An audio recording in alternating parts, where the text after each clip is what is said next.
Welcome to Mic Check Waifu Waifu.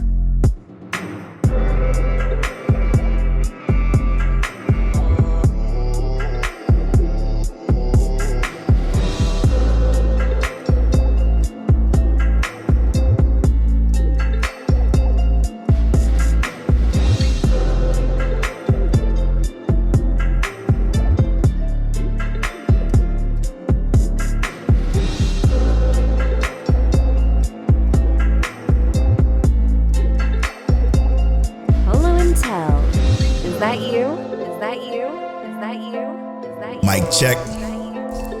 Mic check, waifu. King Teliano, is that you?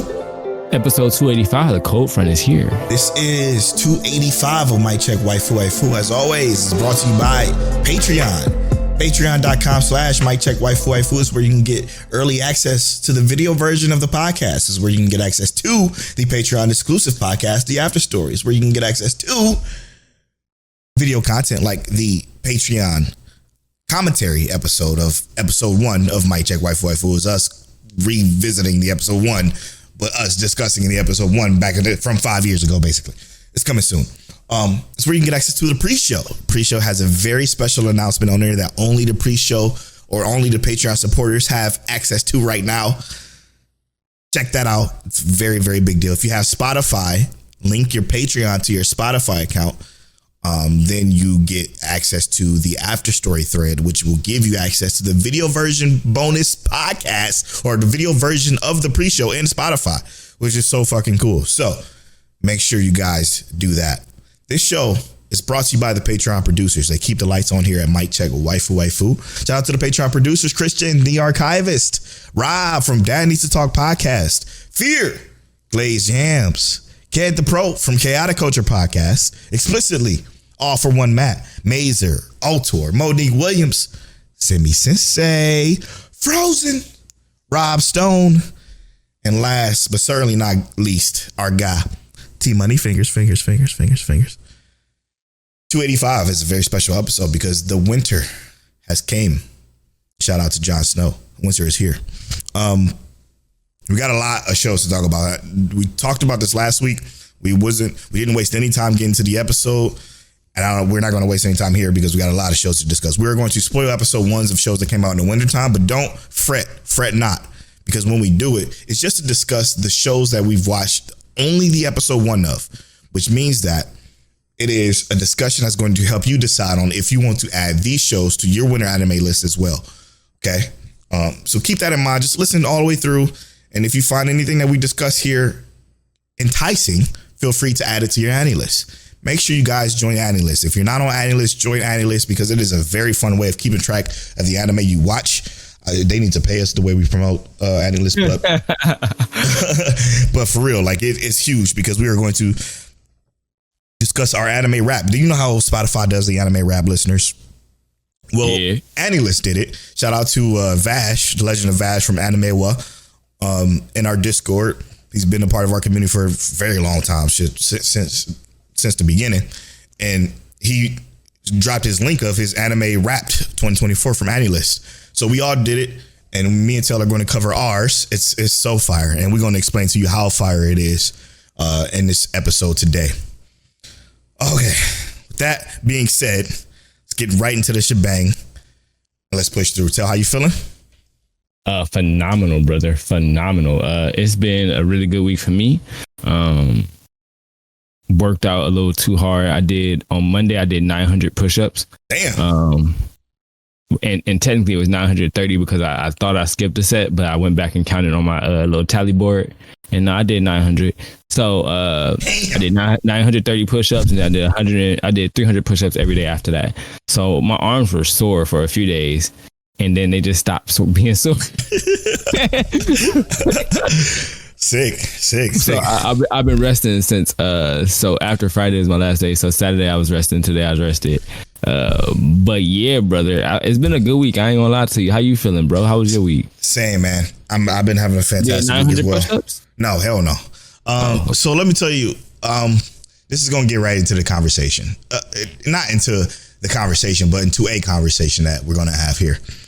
that I'm going to surprise you with, apparently. So this week has been interesting. I've been trying to play Kingdom Come Deliverance to prep for Kingdom Come Deliverance 2. Okay, that's coming out at the beginning of February. I'm trying to focus on it like I did the Yakuza games, get it beat so I can do Kingdom Come Deliverance 2 and go into it. However, I digress.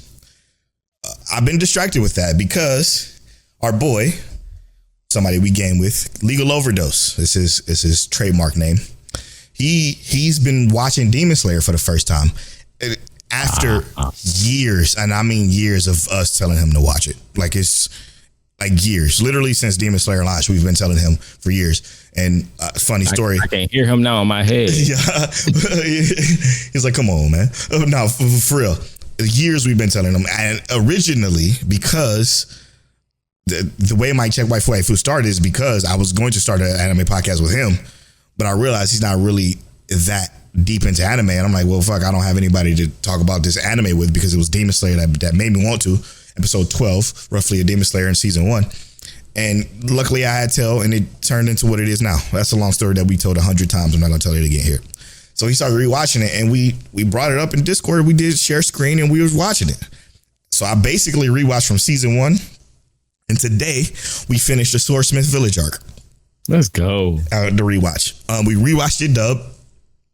I know when I talked about this years ago, how I said I absolutely hate the dub because of Tanjiro's voice.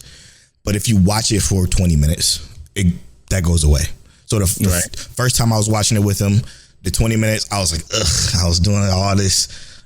It seems like the elitist shit, but there's a very good reason why I didn't like his voice. It's because when he's like accentuating the situation or yelling, trying to get some emotion across, it never sounded right to me. And it still doesn't, but it doesn't bother me like it did at the beginning because the sub voice is so good. However, Ufotable not only dropped a bag on the animation, they dropped a bag on English voice actors. It's some fucking absolute S tier, triple S tier talent voice actors in Demon Slayer's English dub. So watching it, I'm like, yo, what a perfect cast. What a perfect cast. And I mean, it's all over the place. It's like everybody's so well done. It blew me away. And then a lot of things, I was able to like process a lot of emotions because hearing Legal's reaction is just gold. It's fucking gold hearing him react to Demon Slayer for the first time for somebody who's watching, who's now been spoiled on it. And as somebody who has watched it all, it's been interesting because there is a huge benefit to binging something opposed to watching it week to week. Yeah. Because like, you know what I mean? Like, and I mean, not just watching it week to week, but also having the breaks in between seasons. Because when you don't have those breaks in between seasons, and we did this all this week, we talking from season 1 to the end of Swordsmith's Village arc. So when you don't have those breaks, you realize a lot of flaws. And one of the flaws that I realized that's real strange is Demon Slayer is great. It's great. I talk about this all the time. Let's go with a sandwich. You know how they always say you always want to lead with a sandwich whenever you're having a conversation. Positive, negative, positive. My guy, he knows. So let's start with the positive. The positive is, as simple as the story is, the depth within the story is fantastic. We talk about that all the time. That's why I love it. The character depth, the villain depth, all of that shit that's in Demon Slayer is fantastic. The bad, there's this weird nerf that they constantly reuse when it comes to the Hashira fighting. Slight spoilers, but when Hashira are fighting, it's always poison to slow down the Hashira, or it's always, and it's repeated. It's so repeated, like, and it's like a broken record type of repeated. When you're binging both season 1, season 2, and then you know what I'm saying? When you're binging all 3 of these seasons at once, it's like, we doing this again? We doing this again? It's a weird nerf when you don't have that break in between. But the good is that it's so well paced outside of that. Like, it's unbelievable. It's unbelievable pacing, like 10 out of 10 might check waifu scale pacing. We may need to revisit some reviews because it was fantastic. It was just, it's a fantastic show. And it still captivates me to this day. Like, the way everything is explained without being too much is great. It's just great. So I've been enjoying the rewatch of Demon Slayer. So unintentionally. So you're kind of saying two things. You're saying that the binge is both a detriment and a boon. Yeah. In a sense, right? Yeah. It's a detriment in terms of like you recognize things that you would not have normally recognized. Yep. But that you don't even think about. But the pacing took a hit because I know specifically in, was it the second season? No, I'm saying the pacing still hit. No, I'm saying I remember specifically having like both of us having a problem with the pacing. I see. Because of how it opened up for some of it. And we even thought like outside of that, it was like on point. Like as soon as it got past that like first introductory few episodes or whatever, it was like on point. But you're saying now, after being able to binge that, it was almost like not even a factor. Like this pacing was immaculate. It's like watching a 6-hour movie. It's immaculate when it comes to the pacing when you watch it, when you binge it like that. Like hitting act 1, 2, and 3, like it's following through like it's supposed to. Yep, exactly right. So, and that could have been how they set it up to begin with. You know how they storyboarded it exactly. Yeah, but they definitely storyboarded it for that part to be right. But they didn't storyboard the fact that watching these seasons back to back would showcase the flaws, right? Like Miss Hashira poison. Tengen poison, fucking anything that to just nerf these almighty Hashira, right? You know what I'm saying? As soon as possible, like at the very beginning of the fight. I mean, and it's used with Tanjiro as well. Like it's always something to limit their capabilities. It's what they do though. It's what all of them do, right? Like it's. Since the spider dude, as soon as you got there, it was like, yep, everybody getting poisoned. Mm-hmm. It's just a nerf. Everything is a nerf. But you know what? It's still fantastic show. One of the most simple yet deep stories ever. It's so good. It's so good. It's so good. All right. Sorry about that. Now, no worries. Where should we go now? Anime Wrapped. All right, let's hit the Anime Wrapped. Now this was a bit of a surprise to me, even though Polo sent it to my DMs, right? Yeah. Like one of the things that I just want to like point this out though real quick. One of the things I absolutely love about AniList is that you get to see like the staff. Yeah. And I love how the Anime Wrapped gave us like even the voice actors we've heard the most in the shows that we watched. Yes, I love that too. What I also love is that the fact that they have this in general, but if you keep up with AniList, if you watch it and then mark it, watch it and then mark it, and watch it and then mark it, you get this literal look into your anime viewing experience. It's so deep. And then to start off, like I said at the beginning of the show, anime does an anime wrap like Spotify does. We're going to go through ours, and luckily, I feel like, and I think Tel has as well. So we kept up with our watches, right? So whenever we watch, we will mark it. Even if Tel may have been a little bit later than me, but I watch it like as soon as I watch it, I mark it just so I don't see that red notification mark that they show on the website. So I have like the absolute most accurate wrap up ever. So it breaks it down from everything, and it just like it does with Spotify, we are going to read our raps. It's very interesting. So if Tel, you won't mind if I start? Go ahead. So Polo Born Floss 2024 AniList Anime Wrap. It starts with watch time. I watched a total of 24 days, 23 hours, and 24 minutes with an average of an hour and 38 minutes of anime a day, which is so accurate. It's crazy. It's crazy. What about you, Tel? So for me now, and I will say that I'm probably closer to Polo's only because I'm pretty sure that some of this stuff I updated because my summer and fall are a little skewed. But it says I've watched a total of 40 days and 28 minutes of anime. Yeah. With 2 hours and 37 minutes on average per day. Yeah, which there are some anime that I turned on and just had watched in the background that I did not watch previously. But I'm going to say it's a little inaccurate. But it does give me a solid breakdown on how many anime I actually watched per season And then I can see where it's skewed at, because that's the seasons where I didn't watch as much anime and started marking stuff off. See, okay. So this is where it can violate your list a little bit. Because for me, when I first signed up for AniList, right when we started the podcast all those years ago, I got all that shit out the way. So this is 2019. All the shows I previously watched, marked. All that stuff was marked and as accurate as I can possibly remember. However, obviously there's still some shows I'm missing clearly, because I've clearly missed. But from there, I started, and it's been accurate ever since for the past 5 years. So your top genres of 2024. So mine is going to be 100% wholly accurate. Yeah. Tales might have that little slight skew, but I digress. So again, sorry for speaking for you on that, Tail, even though I was wrong. But you good, bro? My top genres in 2024. My number one. No, I'll start from number 3. My number 3 is adventure. I watched 58 anime in this genre. My number 2 is romance. I watched 60 anime with this genre. Of course I did. And then my number 1, which is interesting because this is very accurate as well. You've watched 75 anime with this genre, fantasy. Mm-hmm. So that's very accurate because I'm an isekai boy. Even if it's a bad, mediocre popcorn, like super generic fantasy anime, isekai, I'm in it. And I'm probably going to finish it, even if it's bad. So that's accurate.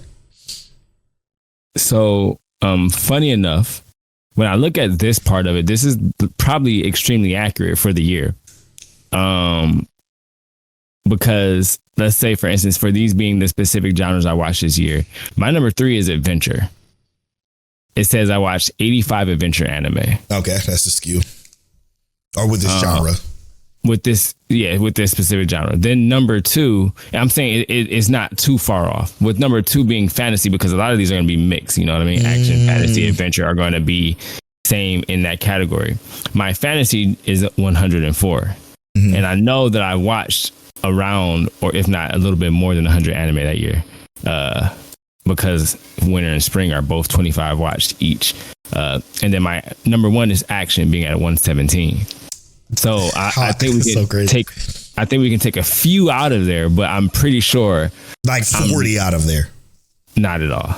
I'm pretty sure I watched. I'm not gonna say I watched 117. No. But probably like close to 100. You wouldn't even have time for that. It's impossible. I literally did a whole year where I watched 100 anime, bro.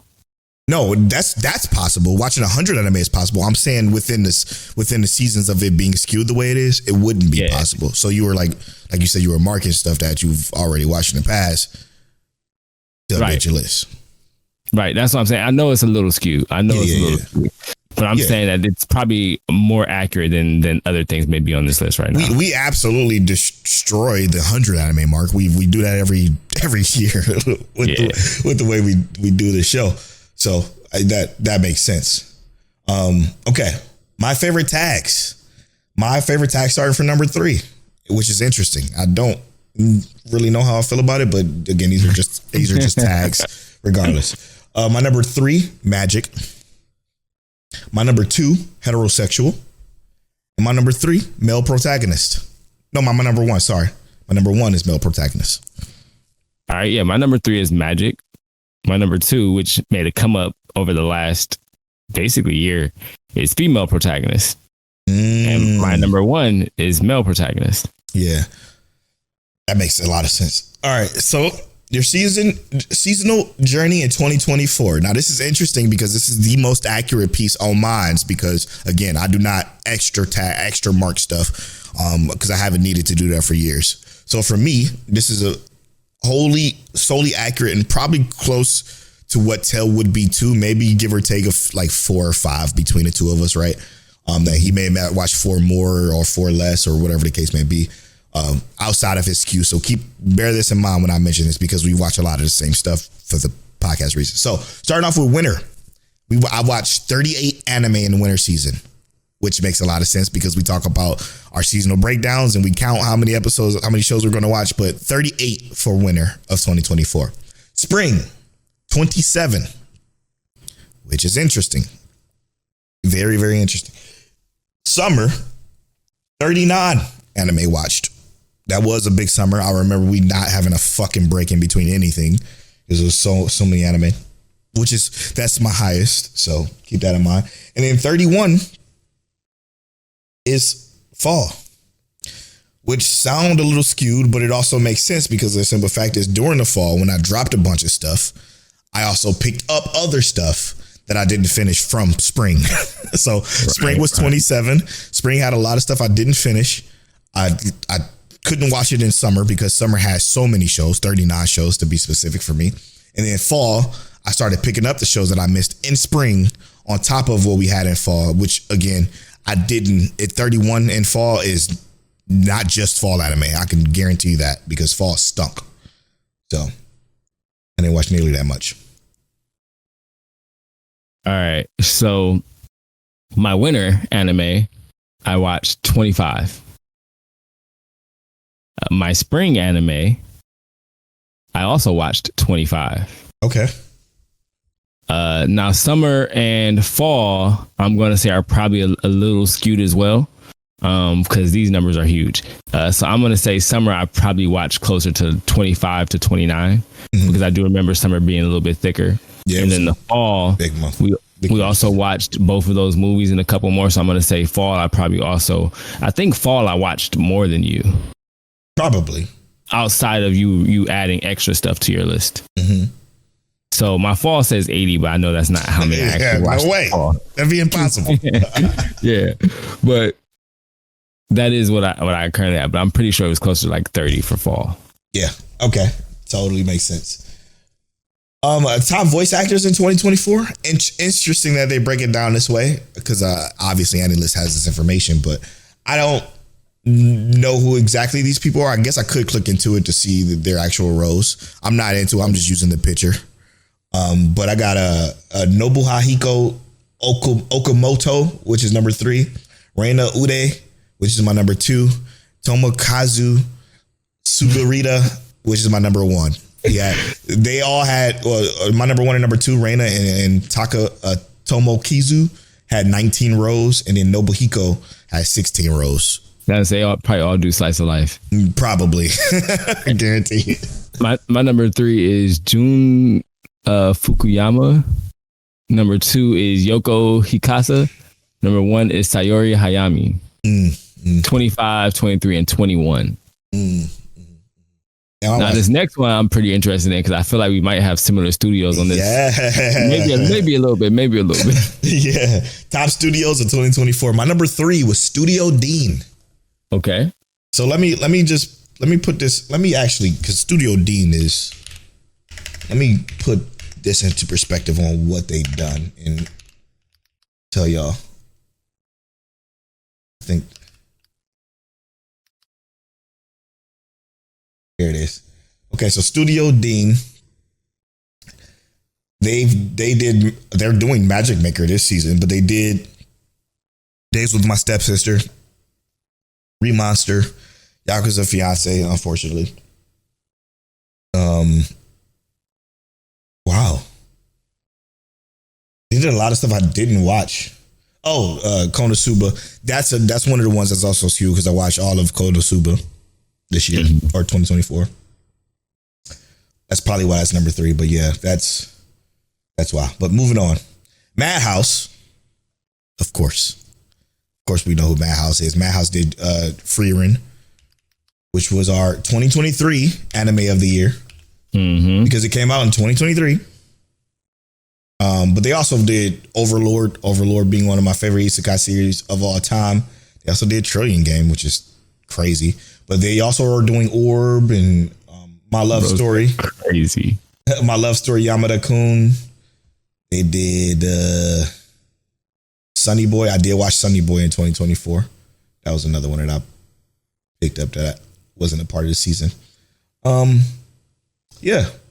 A place further in the universe. Madhouse is goated. Aka 13. Alderman in the Sky, on the Sky, which is one that we reviewed last year. Interesting, yeah. And then my final studio is, what would you guess my final studio is? Mappa. JC Staff. Not Mappa. You said who? JC Staff. JC Staff. Yeah. Okay. Yeah. Which makes sense for me because they do a lot of slice of life stuff. Right. So my number 3 is Studio Bones. Okay.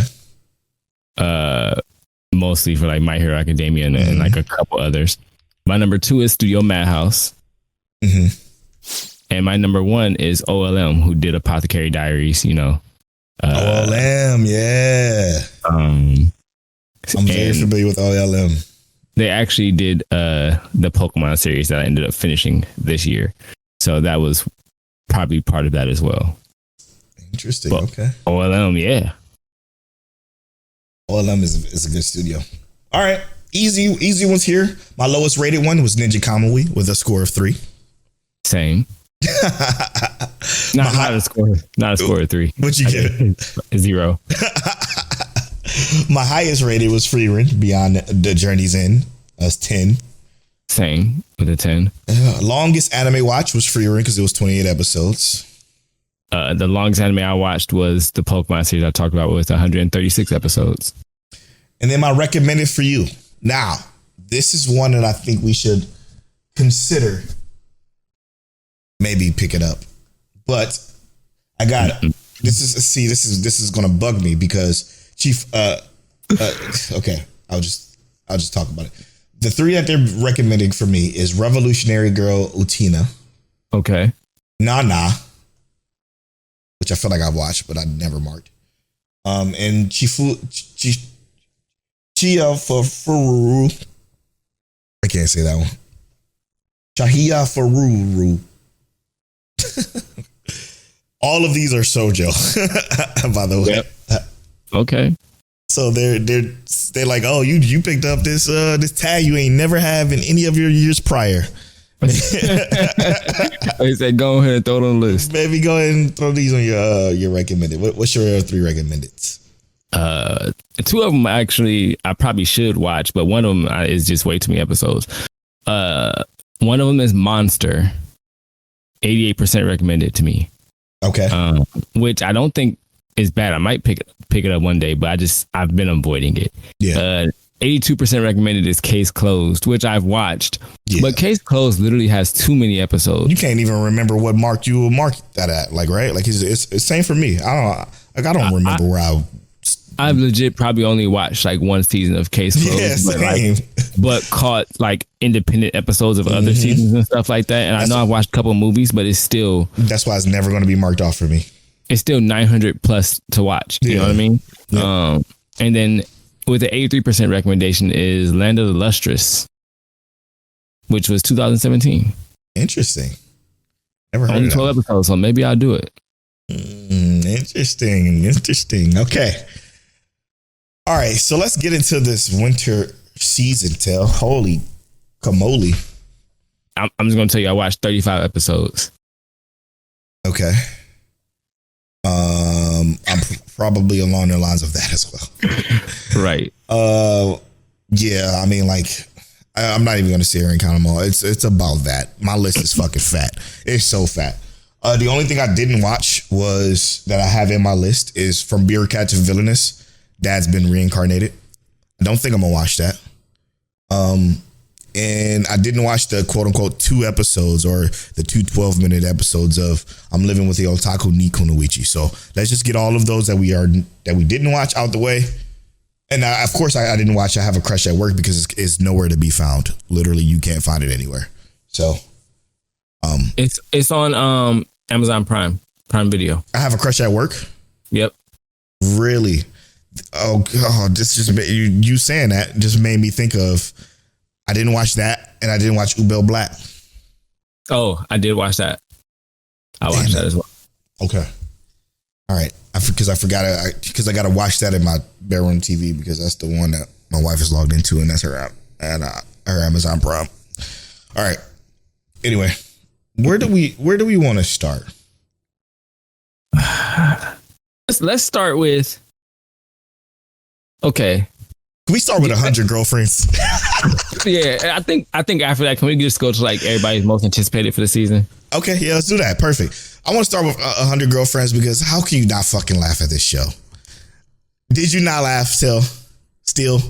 I did not laugh. This shit was hilarious. Oh, he doesn't have a soul apparently, but this shit was so funny. The fourth wall breaks were fantastic. The beginning of that was, I rock with it. I understand how it was supposed to be funny. I just the guy, so hard. the guy narrator telling everybody what's going on from season 1. He's like, he said he has an embarrassment of bitches. I died. I'm like, oh my goodness, it's so good. 100 Girlfriends is so fucking good. It's a purely entertaining show. I promise you, unless you're Tell, if you watch it, you will laugh at it. It is so funny, man. It's so fun. I like laughed out loud about 8 times. I was fucking cackling at how hilarious that shit was. Most of it was the beginning because of how silly that beginning was, but I just love it so much. And it's not even about the fact that it's outrageous, right? It's about a kid who's been blessed after being cursed all his life with not finding his quote unquote true love, who has then been blessed wrongfully, so I guess you consider it, where he has to find all of his soulmates. I guess not, huh? All of his soulmates, and God has made it so where instead of just finding one soulmate, since he has such terrible luck at the beginning, he has 100 of them. He is better than Steph Curry at that shooting. And the problem for this is that if you don't find your soulmate dies. So the goal is to basically help these not only survive, but they're soulmates. So it's all true love. So, and essentially it's hilarious when it comes to comedic beats, but it also had these moments where it literally breaks down these characters. And I think what they do is it's a tasteful ass show. That's the highlight for me, bro. That's the highlight for me. Exactly what you about to say. How not the tasteless part, but the taste. Rentaro, when he shows how he pays attention, I love that part of the show. Yeah, he's just that a part great of the dude. show just hit different, bro. With in this episode towards the end and how we get to that resolution and stuff, I'm like, man, he is a GOAT when it comes to that. He pays attention. He does what needs to be done. So I rock with it. I'm like, Rentaro, he's a great character. He got my vote of excellence there, bro. He cooks, he eats. He's a great character, and I love the individual personalities of all the girls. They all are extremely dramatic. What it is and this is probably why I like it so much and why I find it so funny is because I'm so enthralled within this genre of like slice of life rom-com and romance in general. But they're all the atypical stereotyped anime rom-com or romance like slice of life type of girl, like the tsunderes and the serious. It's basically what that pseudo harem show was essentially. But it's all those individual personalities split up essentially, and it's just a over exaggeration play on that, and it's so funny because I've seen all these type of girls in all the romance anime I've ever watched, and it's so funny the way they overdo it that it's captivating to me. It's so captivating, and then the art is pretty, the animation is gorgeous, and then the relationships is phenomenal, as outrageous as it is. That split may be the reason why it was easier for me to watch than pseudo harem. Yeah, having the actual characters there instead of having to picture the same person do the multiple characters. Yeah, bro. I do think that this was actually a pretty decent episode for it. I'm not gonna lie to you. It's pretty good. It was really good. All right, go to the everybody's most anticipated, shall you? Sakamoto Days. You watched it? I did. And I'm gonna give some opening thoughts. Let's first, before we say that though, if we give just a quick reminder, we know nothing about it. We didn't read it. We saw the hype a little bit, but we're not even really on social media as much, so we don't know. I don't know of how hype it actually is. Shout out to Dad Needs to Talk podcast, the Patreon producer in a cohort or a colleague of ours, I should say, who kind of give us a little bit of the lowdown on what Sakamoto's Days hype is, essentially. And Fear sees it too, another Patreon producer. But yeah, we don't know nothing about it. So just keep that caveat in mind. Yeah, I had no idea what to expect coming into this. I did watch like the intro trailer, and I'm like, okay, so he's going to be raw. But I wasn't necessarily expecting this, and I'm not mad at it. This is like what the Yakuza Husband anime that was on Netflix before. It gives me a similar vibe to that, but continuously animated and not still life blue box kind of animation. not Blue Box. Blue. Period. No, it's not Blue Period. It's that Blue Lock. Oh, Blue Lock. Yeah. But I actually thought it was relatively cool. Not sure how long this is gonna stick on my list though. And I only say that because I'm not sure how Polo feels about it, but I only say that because Sakamoto hasn't given me much yet. I do think it's interesting, the skill dynamic and stuff like that. But there's some action that I've seen this week that I'm just like, I'm a little bit more interested in. So I have to give this one like a 3-episode rule to see how it's gonna stick with me. Yeah.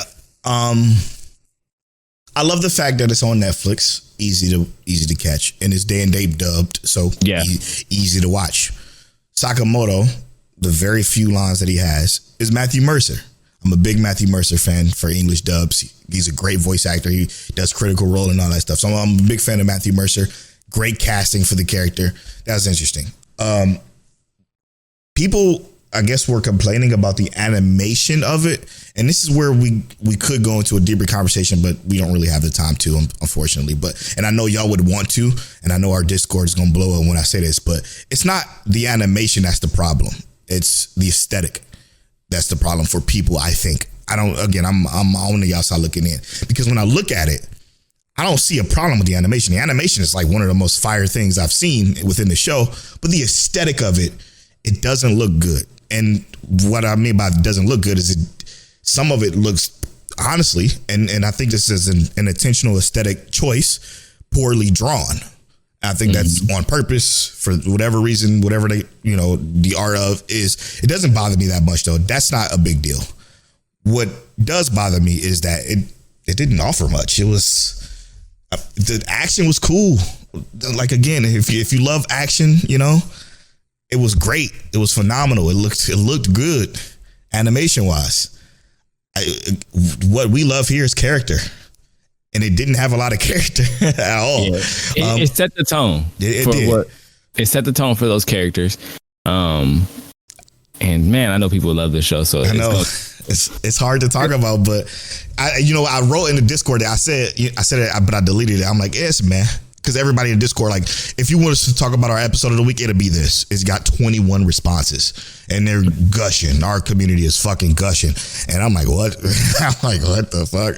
It was cool. Like, again, the action scene was cool when he was in the warehouse and he was helping his former partner Shin beat up on the mafia because essentially, the clairvoyant. Essentially, the story is what everybody told us it was. It's John Wick. It's literally John Wick. But if they didn't kill his family, it's about a former hitman that got out the game. And then the organization that put him in the game is basically like, you don't just get out the game. We have to kill you now. So they send his former partner, they send his former partner to try to kill him because you can't just exit the game. You got to just die because you know too much or whatever the case may be. They didn't say know too much. You can't get out this podcasting game, bro. They didn't say it was because they didn't give any depth within that whatsoever. It was all just very shallow and surface level shit, which I kind of expect out of a first episode. So I'm not going to fault it for that. But I feel like it was just that to show off how fucking cool he still is and how he still got it, and to showcase that he gave up his life for his family. That's it. That's all it is. It's about a guy who left the hitman organization for his family. And his first episode is him. Is the villains or the antagonists saying you can't leave this game without dying. So it's bare bones, dry as hell. Sakamoto maybe said about 10 things in total. And I love Shin. Shin was cool, but he's very dry. It's all just dry. Even the art style, is the aesthetic, as I talked about earlier, it's dry. It's just dry. Gotta do a sandwich was a good thing. The good thing is it looked phenomenal. It looked great. The action was extremely fucking dope. I love the fact that Matthew Mercer is the voice of Sakamoto. That's incredible. Like, anytime I get to hear Matthew Mercer, Matthew Mercer is also the headmaster in Demon Slayer, by the way. So I got to hear him twice. It's a great time for me. One of my favorite voice actors. He's good at what he do. So let me pose one more question to you, brother. Please do. What was your biggest surprise this week of the things you watched? I think we're gonna get to it. Oh, you're not ready for that yet? Not ready for that yet. Oh, well, can I get mine? Oh, okay. I guess we're getting to that then. I'm just saying, can I get mine since you don't want to get to yours yet? Sure. I would say this would personally be episode of the week, and the only reason I would say this wasn't a 10 out of 10 episode is because there was a moment where the music was a little bit more impactful than the words, even though the words were supposed to be more impactful. Flower and Asura, I loved that episode. Did you watch this one? Let me just double check if that's not the one. If that's the one I'm thinking of. Yes, it is. Okay. Yes. Let me tell you. I watched 15 minutes of it, dropped it. Okay. Not doing it. Not for me. I loved this episode. It's about basically speeches and recitations and whatnot. It's very dramatic, very literature driven, very poetic. I could see 100% why it wouldn't be a thing. But I love this episode, and it was mostly because like the visuals are there and the sound design was almost perfect. And other than that one scene where the music and the vocals were just a little out of sync, where it was like, I give it a 9.5 out of 10 for that. But this was actually one of the best episodes I watched this week. That's easily. So crazy. It was one of the worst I watched. I understand. It was I understand. Boring, and the character sucked. I hated it all. I hated everything about it. That's so funny. I was in there, bro. I was tuned in. And it could have been because it didn't build up fast enough. I can understand why other people may have felt like it didn't build up fast enough. But that ending. Go ahead, bro. Okay, I guess you could say that because you watched it all, but I think that everybody was so uninteresting. Mm-hmm. Like more than halfway through the show, it was so uninteresting. I'm like, I don't have time to even care about it, especially since, and you know what, this is a personal thing, especially since it's on High Dive. I don't want to go to High Dive. As least as if I had to go to High Dive. If I saw that only 2 shows or so are on High Dive, and one of them is that cat one that I'm not ever going to watch again. That Bahamut, what's this fucking, Behiko? Yeah. Behiko. That shit, I'm never going to watch that again. And that's on High Dive. And this was on High Dive. So I'm watching it, and the characters come in to get introduced, and they coming through and they doing all of the talking speeches or whatever. I'm like, I just don't care about nothing you're saying at all. It's because all of them were uninteresting. Like everybody, and they tried to make them unique when they were introducing them. Like, ugh. It was, and that's crazy. For me, I was tuned all the way in, bro. Yeah. I was turned up to 100. I was like, I'm in there. I think it was the right time type thing. Yeah, but I was zoned all the way in. I watched it. Was it yesterday? I think I watched it yesterday. But I was like, man, and the episode stuck in my head. I'm playing the words over. I'm like, yeah, bro, this the one. This is it. Yeah. That's crazy. Because, and it's maybe a bias too. I watched it.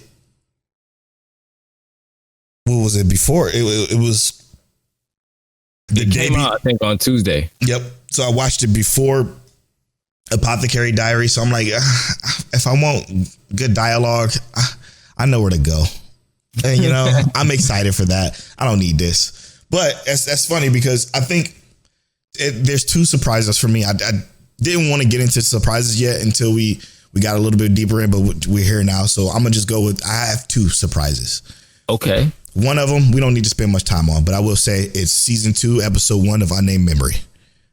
Okay. Big surprise the way that turned out. I thought I was going to not be infatuated with the show ever again after what happened last season. Totally worth picking back up. Crystal, I know you hear me. I know you're listening. Episode 1 was a hit. Watch episode 1 of Unnamed Memory. You won't be disappointed. Or maybe you want to wait until we talk about 2 and 3 first. That I understand too. But it was a great episode. Great, well done episode because I could see where it's going. I could see the vision in it, right? But my biggest surprise, and this maybe goes to show where my headspace is at, opposed to Tell being into the heavy dialogue speech portion of Flower and Asura, which I just thought was trash. I am in the headspace of Apollo and Tell as anime, and that's even given the worthless Appraiser class, I'm actually the strongest. Yeah. That first episode was fucking brutal. And it was the biggest surprise for me because I expected this to look bad. I expected this to be generic. I expected this to just, I don't know, be the atypical, be usual shit that we watch that is not that great. And again, it could still be that. This is only episode 1. However, it looked great. It sounded great. The fucking main character is such an unfortunate soul. It was dastardly. It was the most intriguing thing I watched outside of Apothecary Diaries season 2 coming back. Several curb stomps, bro. Several curb stomps. It's about a guy who has the worthless appraiser class, who can't join a party, okay? Who happens to be picked up by these 2 people who are like, we'll take you along with us as a pity thing. They take him along into the dungeon, and all he's doing is he's a pack mule basically for this warrior and for this girl. And they explain the world and the class system really fucking well. It was extremely quick. Well. It's quick to the point, and it was also very in depth, in detail on how they explained it. It was well done. I'm like, damn, I was shocked by that when I first watched it. Family lineage, everything. All that shit. It was great. It was great. So they walking through the dungeon, and they basically like, yo, pick up this shit. And he's like, yo, like, we should probably go. And they're like, nah, we're going to keep going. Then they see something called a Hellhound. Hellhound being this C-class monster that is a little bit more powerful. He's like, yo, we see this monster. We should probably run because whoever killed that can definitely kill us. And they're like, no, they're already dead. Let's collect the stuff and go. So he collects all this shit. And then they figure out where the Hellhounds come from or came from. And lo and behold, the 2 people that he came with was like, oh shit, we need to get out of here because we won't survive this. They basically use him as bait, essentially. And he gets mauled, gets fucked up by these Hellhounds, tries to escape. And he falls down this hole, essentially. He wakes up at something called, surprising, a world tree. And there's something else. He's thankful that he's fell down to this world tree because he's actually gets healed from the scars he had from the Hellhound. So he's thankful and he gets up and he leaves. He leaves the world tree like, thank you for saving me. I'm off to get the fuck out of here now. So he's walking to get out of here. This motherfucker just happens to forget that he fell at the bottom of the dungeon, which just so happened to be where the strongest monsters are. The S tier monsters. And he gets fucking mauled. By a gremlin. Yeah, dude, by a fucking gremlin. And I mean, it's brutal. And they show everything. It's awful. It's absolutely brutal. They did kind of blue ball us on that ending, though. Yeah. They definitely did left us with the cliffhanger, but it was essentially so surprisingly interesting and good and deeper than I ever thought this would be, because I've seen so many of this so many times, like so many fucking times, that I didn't think it was no way it could have been interesting. So it was my biggest surprise this week for sure. I like that. It was a really good one. Yeah. Well, I'm surprised by yours, and you're probably not surprised by mine, but. Well, I am surprised that you chose Worthless Appraiser, because I actually didn't think you were gonna put it up that high. I wasn't sure. I thought you were gonna say like what one of my I would say my second surprise would be, which is like Welcome to Japan, Ms.Elf. That was decent. That was decent. I thought this one laid the groundwork extremely well. Yeah. For what's to come in the future. This one, I enjoy these 2 characters already. And I even enjoy how they took that almost reverse isekai step. Reverse isekai into essentially what happens is our 2 main characters. We have Ms.Elf or Maria Bell, call her Maria, and Kazuhiro. But basically what happens is when Kazuhiro goes to sleep, ever since he was a child, he dreams of being in a fantasy world. Basically he isekais when he's asleep. And when he goes back to sleep, he goes back to his real world, or if he dies. Now, as he's traversing this world, he ages slower in this fantasy world. And he's been dreaming like this since he was a kid. So he's been doing this for years, obviously. Now he's 25 in the real world, and still I think he's like underage in this world still. But basically, he's been friends with Maria Bell, or Maria, who is an elf, who is 100 plus years old. Basically, They enter a dungeon and he gets killed. Now he explains to us how when he dies, he is brought back to the other world or brought back to his real world. I think it's before he dies. I don't think he necessarily dies, but I think it's just me. Sorry, this is just me paraphrasing. Yeah. I don't know if this happens in the show for real, but that's just my guess. Sorry for interrupting. Yeah, no. But I mean, we can assume that's probably he just said when he dies or something like that. Yeah, he said when he dies. But let's say, for instance, when he dies or before he dies, he gets brought back to the regular world. He was holding on to Maria Bell during that time. She comes back to the real world with him. Now they have to figure out how to traverse Japan and introduce her to Japan and what her life is going to be like. I love this. Yeah, the one thing I love about it too is that she still speaks Elvish, and when she's in Japan, and he's the only one that can understand her because he speaks Elvish from his time spending time with her in another world, which is so cool. I thought that was a neat little detail. Yeah, because she has no real context of what's going on, but it's also like they laid the groundwork well with even how he goes. He never leaves work late. Always leaves work on time because he knows what he's about to do when he get home. It's like the dude is high key what you would call a neat person who just stays at home, doesn't want to do anything else. But I love how they set the work for him to meet these people and adventure in this world, and now it's going to force him to almost adventure Japan with Maria Bell. And I'm very interested to see how this goes. Like, this was a super surprise for me in terms of like, I just thought it was kind of refreshing. Yeah, I thought it was super refreshing. Very, very, very, very refreshing because of, like you said, the reverse isekai part, and then the part of them explaining the fact, like, yeah, he goes home on time, and then he sits in a house basically the entire time because he goes to this other fantasy world. So it is causing him to. What I like about it is that it is giving him an opportunity to experience and appreciate Japan more. Because he used to escape Japan by going to sleep instantly and going to the fantasy world because he didn't want to be in Japan anymore, it seems like. But now he has a reason to appreciate and explore Japan, which is a cool little metaphor or simile, I guess, in this particular case. But it's just cool. It's a cool show. However, I watched that before I watched The Worst Appraiser.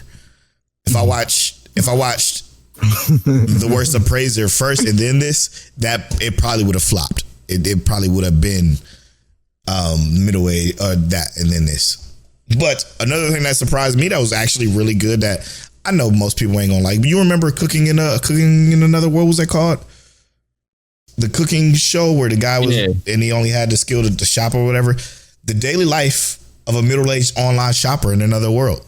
Yeah, this dude.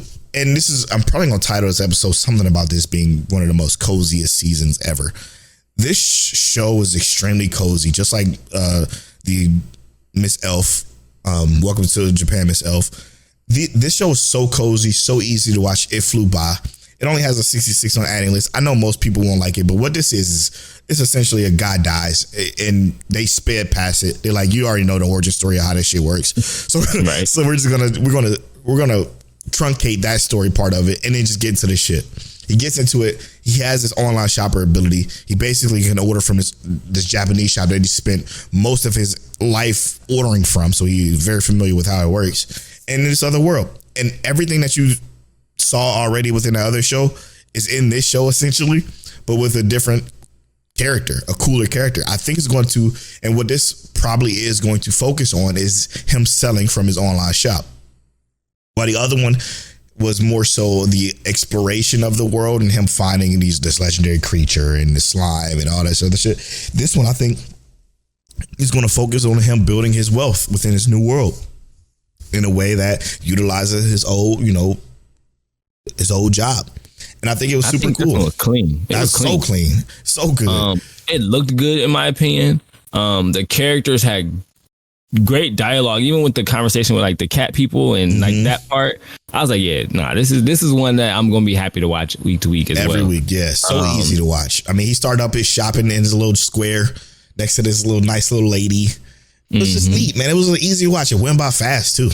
Yeah, I can understand the 66, but it's like I feel like people give it a chance. It'll get better than that because I feel like it wouldn't be a 66 to me, but it definitely was worth watching. I thought it was enjoyable. Easy watch, man. Easy watch. That's why sometimes these analyst scores just, again, it just makes me think maybe my taste is just not as quote unquote good, but it's my taste or whatever. But yeah, it was so easy to watch. It's not much to explain. It's the same show as the other show, but like I said, this one he's basically starting a mercantile business with his ability to sell stuff, and he started by selling, unironically, clothespins. Clothespins being his most popular item. Somebody gets a hold of the clothespin and is like, "Yo, we should sell this within our market shop," and it seems like it's going to be an adventure from there. Of him just selling stuff. I thought it was really cool, man. I thought it was a really cool watch. Now one that's probably gonna give me a headache this season is I have a crush at work. Okay, yeah, I didn't know where we could find it. It's on Prime now, so good to know. Yeah. I have a crush at work. What it bothers me with, and I say this only because it's so cute in a sense of like when they're together. I can't wait to watch it. They have this very like loving and like cute relationship, but it's the trope of not wanting the people at work to find out. I'm not going to say too much because Polo hasn't watched it yet. Thanks, brother. And I think he deserves to watch it, but I already know I'm gonna get a headache because I love it already. I do, man. It's so you gotta watch it, bro. There's so much love in it. It's gonna make your heart warm in a way. But then you're gonna be like, oh, I hate y'all so much. I really thought it just wasn't out, so I didn't know. So, do me a favor. Another one that I knew was out that I just forgot to watch was Ubel Blatt. That was a lot of people's most anticipated and sleepers this season. So, what's your thoughts on that? Ubel Blatt, without giving away too much because you haven't watched it yet, basically, and not to, I definitely think for me, I'm gonna watch it over like Sakamoto Days. Damn. And I don't think that's I guess for us, no. Yeah, I don't think that's controversial to say. I think that already they've done a good job at building the world. They've already built this context of like sneaking people past borders and what is going on with the world. Basically, there are these 7 heroes who aren't necessarily as heroic as you may originally think. They do some pretty foul things, and I'm assuming we're gonna get some get back in this. The main character Quinzel, which I'll be honest, so far he's like my least favorite, only because he is he doesn't talk much. He's all action, but he gets the job done. But I do think that the show itself is going to be. I feel like it's Vinland Saga. I feel like it's Vinland Saga. The action is very much Vinland Saga-esque, and I think the story is going to head in that direction. Almost like where not Askeladd, what was his name in Vinland Saga? The main character. Well, either way, it gives me that vibe where the character developed at a point to where he just talked more in general, but Quinzel is not that. He just seems straight action, straight get to the point. But the world isn't a realistic world. It's a fantasy world because Quinzel's an elf. But it gives me a very Vinland Saga-esque vibe. I'm pretty sure people who are listening are going to understand that. But it's still a very fantasy world. And I think there's going to be politics that come into play. So I do think that this will also end up being another Polo and Tell-ass anime. But we got to see where it goes. Just to clarification, so before y'all start typing in Discord, okay? I have a crush at work. It's on Prime, but it's on Prime if you VPN to Japan to watch it. So you have to Google it and bring up the Japanese version of Prime. Basically, that's the only way you can watch it. So it's not actually on Prime. Just for reference there, because. You're good. Discord will, they'll let us know when we slip, like I talked about in the pre-show. I use a VPN on my computer. Yeah, that makes sense. So yeah, I'm interested though. I'm intrigued. Ubel Blatt sounds interesting. Another show that almost took the spot of my episode of the week, which was again the worthless appraiser. Only given the worthless appraiser class, I'm actually the strongest. Only reason why I still gave that episode of the week is because it was my most surprise. Another easy, cozy watch was I left my A-rank party to help my former students reach the dungeon depths. Again, and I guess this is a public service announcement. Don't let these ridiculously stupid names deter you from these fantastic ass shows. I put in Discord, I said, this is one to watch. And I mentioned the fact, let me see what let me go to. I said, don't let the name scare you away. So far, so good. I love the fact that this time it's about an MC that understands his worth and is not being forced out on some get back type trope. Right. It's just another one that is so easy to watch so far.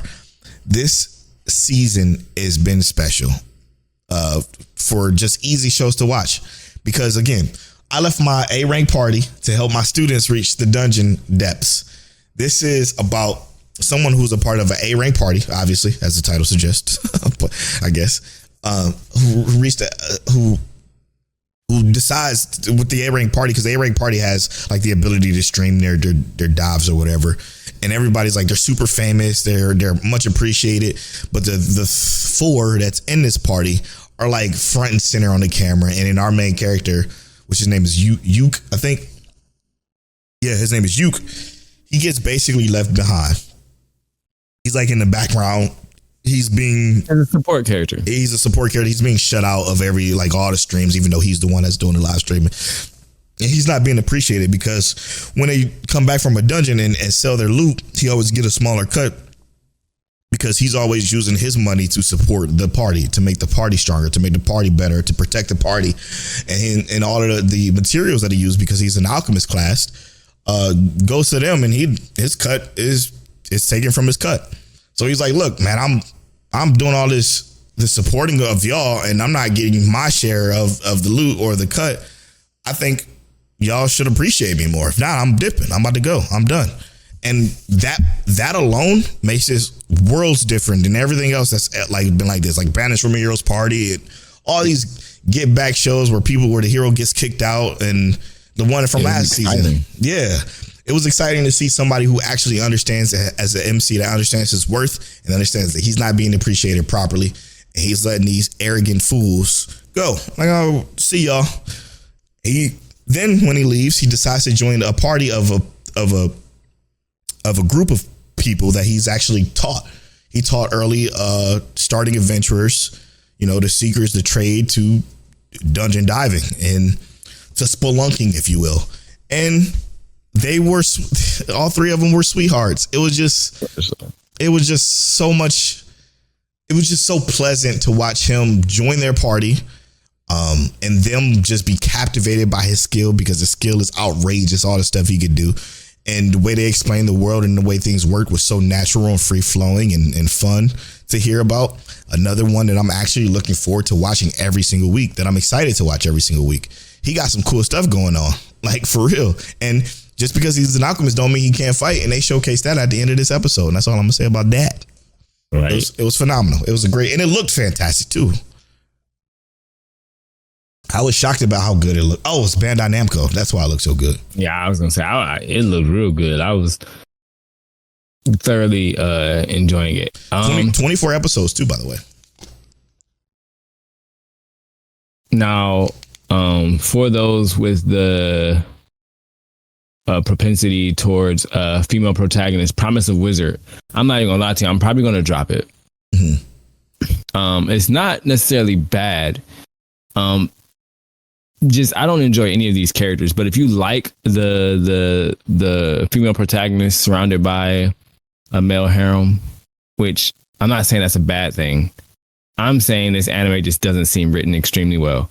I like the idea of how it's going to go with like the magic and whatnot, but they haven't sold me on the world building yet. Although they have sold me on some of the dialogue, like leading to what the world building could be. They haven't like really shared much about the world. It was just more about seeing these guy characters display some of their magic.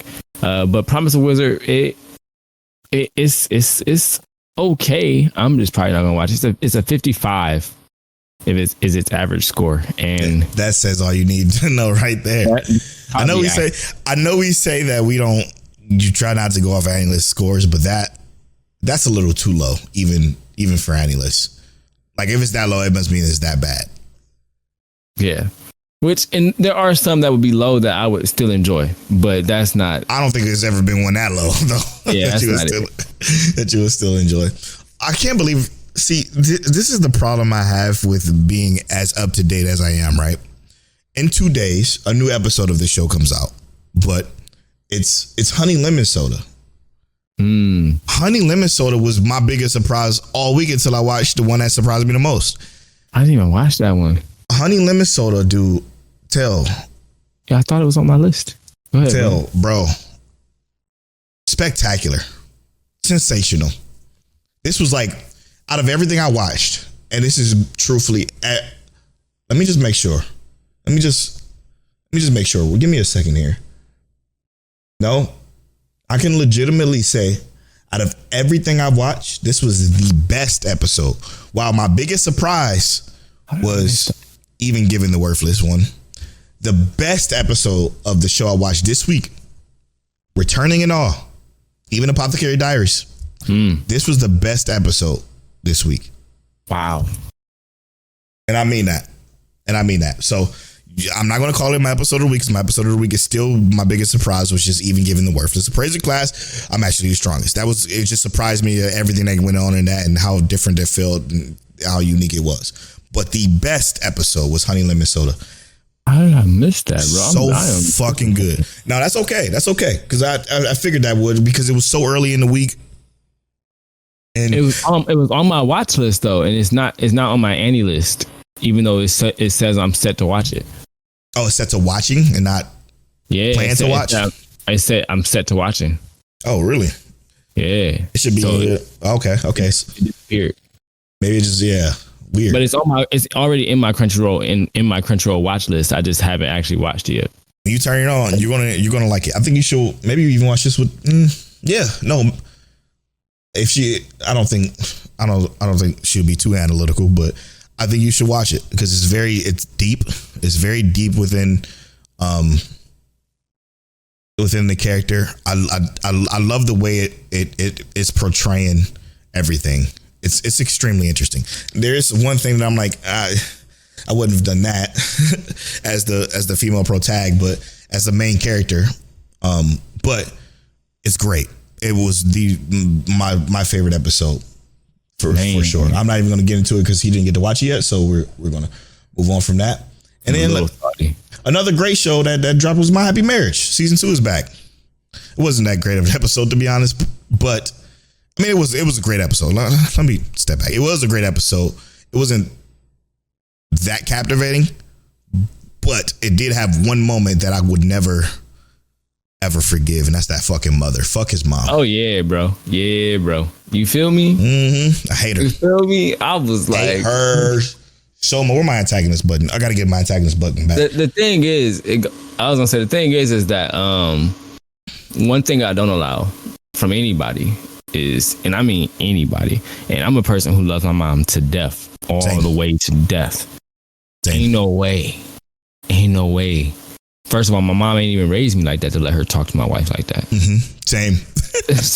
So, first of all, that's not what you taught me. So you gonna have to suffer the wrath. Mm-hmm. But it was and this might be out of pocket because I don't even necessarily know who's doing it. But I felt like, in terms of animation, this was some of the most enjoyable, like just fluidity in terms of animation. Pretty as hell, dog. I felt like everything was so fluid in this episode. Like even I'm thinking about the mom and the fan and how the motion just felt human. It felt human. It was gorgeous. So this was definitely one of the most visually appealing in terms of animation. Not necessarily the style, but the actual fluidity of the animation was its own point. Yeah, but I got a question for you.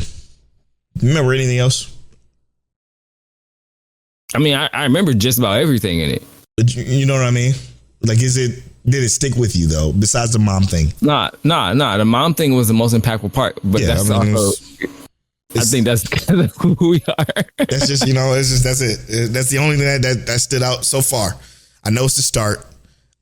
it's the beginning, but like, and they're trying to catch people up, but like it didn't wow me. It was nothing there yet to be like, oh my, you know how when we watch Apothecary Diaries season 2, and we might as well jump into that now. That was fucking fantastic. It felt great to be back within that. I'm like, yes, I'm so happy to be back in this world because I miss these characters. I miss what's happening. I miss what's going on. I remember everything that happened in Apothecary Diaries. My Happy Marriage. I just remember the round part, and everything else was pretty, but that was, that was it. I also loved the dubbed of everybody else except for Mio. Mio voice sucks. And it's timid intentionally, but it's just, I don't like it.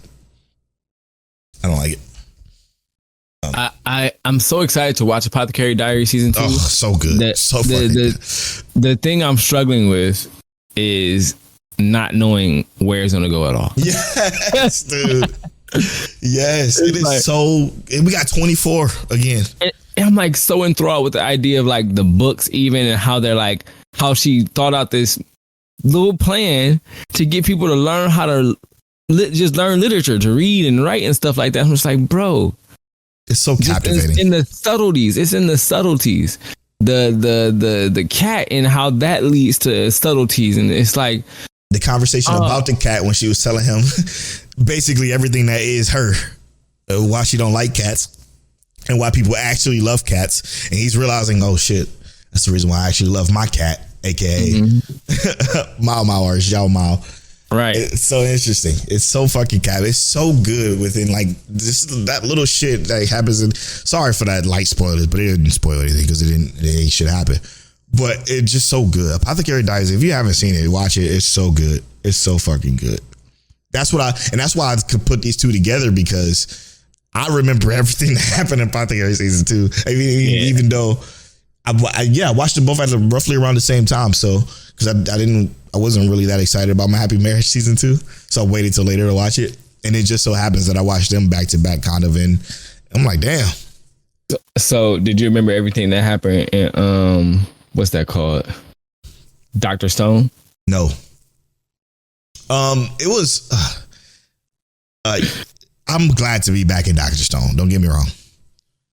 This is the most unfulfilling episode of all time.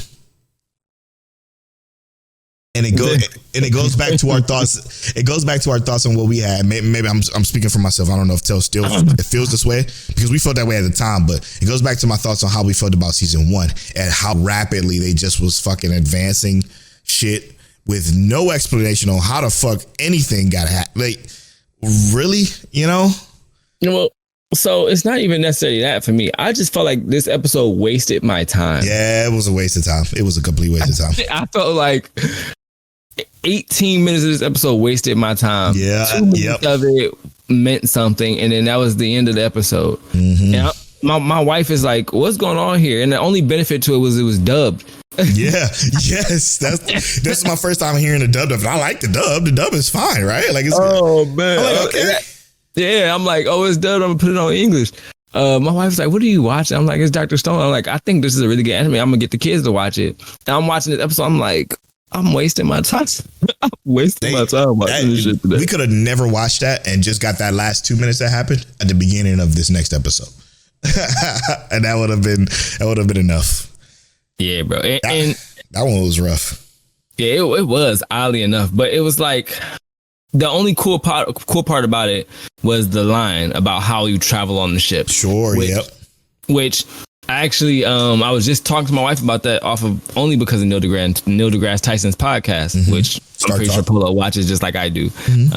He was talking about how the quickest way to get around, even on a plane, is not in a straight line, but you follow what they call it, Rumbell's line or something like that. Yep. It's a curved line, and I'm like, obviously the planet is a sphere, unless you're a flat earther. That's how you get around. And I was like, this makes sense. I'm glad to talk about it here, but it's like, also, you could have talked about so much and progressed the show in any way, shape, or form. It was like, I get why they did it. They did it to where they could solve the problem of how we going to get these people to understand that we need to be on this motherfucker for 40 days. How do you get people to work together with limited resources for 40 days?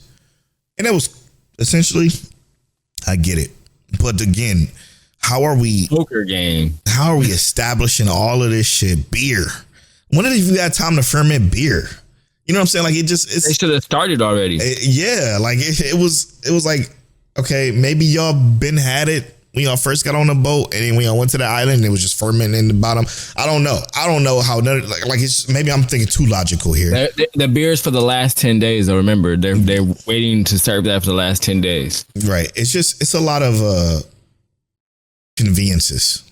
Mm-hmm. And something about those conveniences piss me off. But other than that, I'm glad. We probably the same about Dr.Stone. I'm glad Dr.Stone is back, and I'm glad this is the final season. So maybe it's going to get better from there. We're going to talk about sleepers. Oh, go ahead. What are you about to say? Yes, I was just going to say let's go to the ones that we didn't give much love to last week. Let's go to the ones we didn't give much love last week that we can give love to this week now. That's including the sleepers and the doctor one too. What did you think about the doctor one? Dr. Ameku, Ameku MD, Dr. Detective. So I do think this is an enjoyable one. I know I'm going to watch it all the way through. But I don't think it's going to be for everybody, bro. I really enjoy it. But it's that episodic, kind of thing where each episode is its own contained thing so far.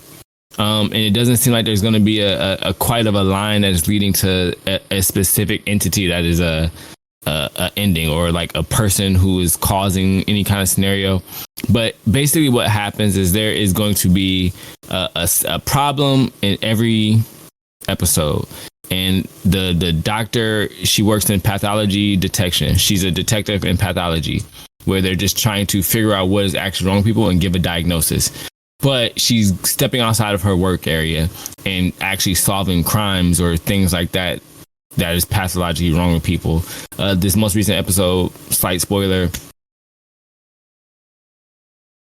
You should have did that. But that's it. You can't do that. Yeah, I'm going to blank that out. I'm going to chop that out. I'm gonna say that. Well, yeah, I can't say that specifically. This most recent episode, people are looking at phones, videos on phones, and that's what's causing an issue within this episode. But yeah, that's it. It's leading to what I said it was going to be in TCB, J. Cole. Everybody's pretty much on the same page. I'm not saying that they don't like it. They still like it. They still enjoy it. To me, I think the characters suck. I think the doctor stinks. I think the people around her stinks. The lady in this episode, it involved a psych ward. I think she stink. And we talked about it in our Discord. Check out our Discord conversation because it's very, very good. Characters stink. And then TCB said it real nice. This got formulaic quick. Very formulaic. And there's nothing interesting about that yet until the characters get better. I need some depth within these characters because these characters are just doing shit. And like it don't feel it's not as comfy and as fun to watch as everything else that we've talked about so far. It just feels formulaic and just boring to me, honestly. Completely episodic. It almost feels American. Yes. Yes, Del. Holy shit, that's what it is. It feels American. It's just House, but in anime form. That's the perfect way. It's American. It's very, very American, which is definitely a detriment to what it that's so funny. That's really, really good. All right, moving on to one of my favorites, and I'm shocked that this one isn't getting more love. J. Cole said pretty lukewarm on this one so far. I'll stick with it a little longer. But Zenshu, to me, and I love the fact that it's day and date dubbed. I love the fact that the MC dubbed voice actress does a really great job. She's fantastic. Absolutely a star in this voice acting space. And the reason why, and I said this in the Discord about, because Fear was like, I love the way the English voice actor sounds. The covered hair, the covered hair over the face is a tad overdone. And I'm like, well, the reason why her voice acting is so good is because she doesn't have to match mouth flaps. So she could be a little bit more free form with her voice acting, and why it sounds so much better than just your typical average dub voice acting. So that's right. That explains that. But I think this is, so far, I like her. I love her as a character so far. And the way they kind of interweaving some of her little backstory and why she loves this show so much, and her explaining it being a dream of her explaining to other people what the anime that she loves so much is, basically just explaining that to us, was so creative, so well done. The show is pretty. I like it so far. I need it to go somewhere else though. I need it to get a little bit deeper within the world and the characters, but I can tell that it is about to get there. I am captivated by the show because of where I can see it going than where it is now. Does that make sense? I agree. I can see this one being a personal favorite where I'm like, yo, I love this. Yeah. I love this. I mess with it heavy. But I can also see why people are going to be turned off by it, because almost like the Ameku MD Doctor, the formula, you can already start to see the development of it here. And if it's going to be the same thing implemented every episode without giving us, I guess, more development, you know what I mean? Like, I want more out of this. And it's so interesting because it's like, bro, the emphasis in the context that we could get could be astronomical. Yep. It could be huge. It's a hint of that. It's been a hint of that each episode. Right. And that's the thing that I want them to draw out. You know what I mean? Yep. Like, you're already drawing a lot. Yeah. Well, what's the dude's name? Luke. Like how they hint at Luke when she was explaining to us, the audience, and in her dream, but she's telling other people about what this anime is. And they're basically using that as a catalyst to explain to the viewer what this anime is, so we understand better what the story is going to be about and how deep the world is and shit like that. Is she says, but Luke, and then she wakes up. There's something deeper within Luke mental that she is essentially here to change the, what they call it? What the stick call it? Change the... I forget. It's a specific term, but change the path or something like that. To change something. It's very specific too. It's a very specific line that they say that I think it's very important that I thought I had it. But I'm trying to get it. It's a whatever it is. I feel like it's on the tip of my tongue. But it's to change something that's very important. And what I think, can I say this? I think it's a metaphor. All of it is a metaphor. And the reason why I feel like it's a metaphor, to hear me out. Can I go here? Yeah, because it was episode 1. I think it's a metaphor for her not being able to work and focus and get this done on time. It's all to change that within her. I think it's essentially a long dream because she's forced to write fast. She's forced to not repeat the same art. She's forced, like, it's everything in the way of catalyst. And you will understand this better than I do, but in a mangaka or an artist in an artistry sense is to get her to get out of that drawing block, essentially, by forcing her to change the path or whatever that word is that they use. I can't fucking think of right now, to change the path of not only this world by saving this world, but herself, because she was on the verge of dying. I don't think she's actually dead. I think that's what this is a metaphor of. Right. That makes sense. And that's why I think it's so dope. Because the way, the aspect of what happened just seems a little too fast, but I agree with you. I do think that is the case here. Yeah, and I think that's a dope ass story and a way of telling the story. Which again, I might be spoilers. Like it might seem like I read the shit, but I didn't. So that might even been deeper spoilers than it intended to be. But it's just me, And another cozy joint. But because I also, just to end off on that one though, I don't think you're wrong at all. I think Zenshu 100% is. I think you're right on that so far. But to move on to another cozy one, I think it's Dad Needs to Talk podcast who brought this one up. Medalist. It is about ice skating. Polo, I'm gonna just tell you now, don't watch it. Unless you already have. No, I wouldn't. Yeah, don't watch it. It's not a Polo anime, but it's essentially about a former ice skater who started ice skating too late, and he can't be a professional, or he can't go as far as he would like to go in his professional career because he started too late. Basically bumps into this little girl who wants to be a ice skater, but her mother has a tragic past with ice skating with her younger, her other daughter.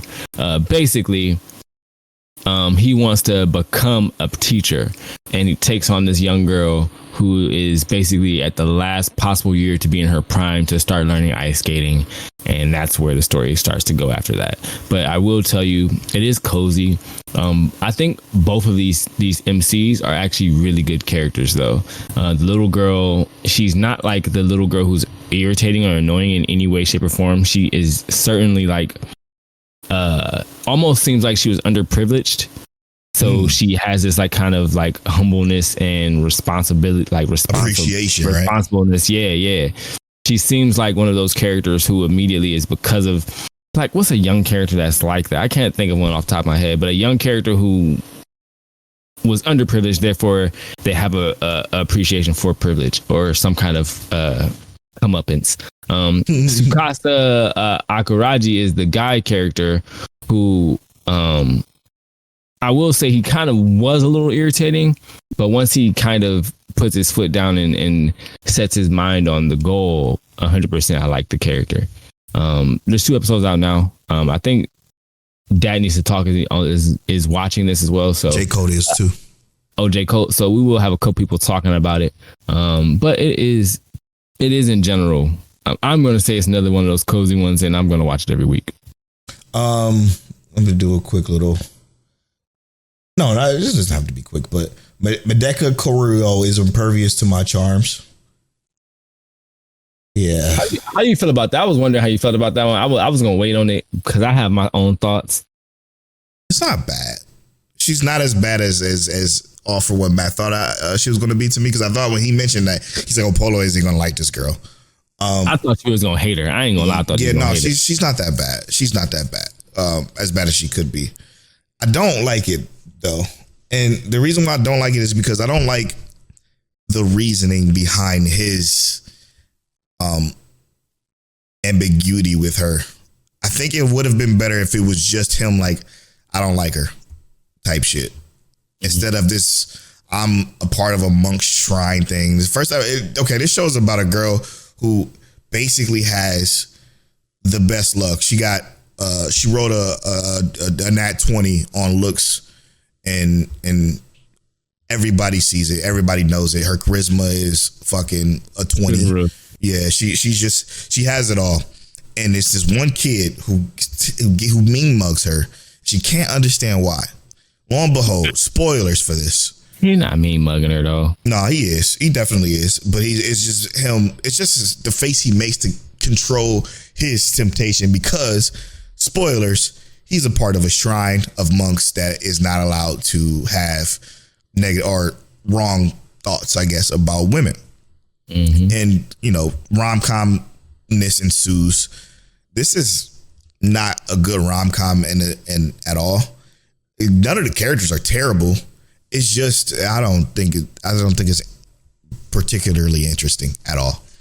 Yeah, I was a little off put by the need to be accepted. Yeah, that alone is a lot.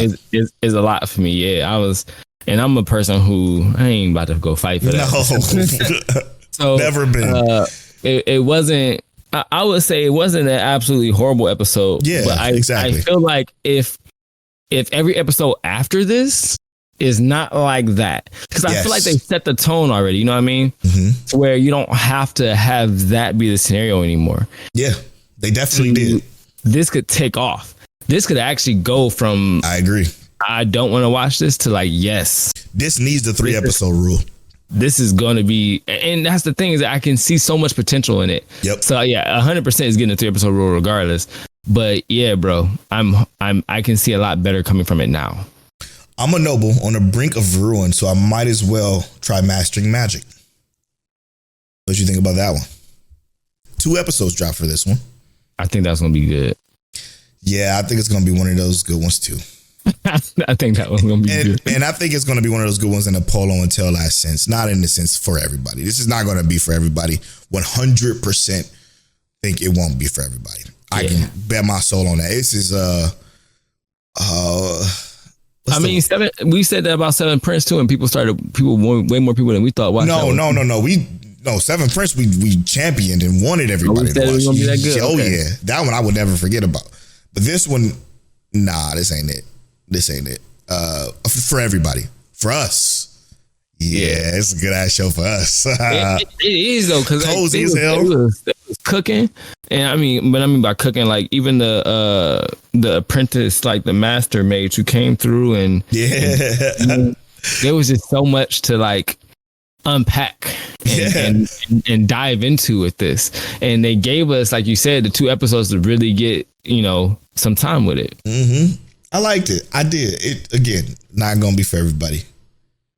But I did like it. Magic Maker, How to Make It in Another World. This is the one you talked about, the dub being terrible.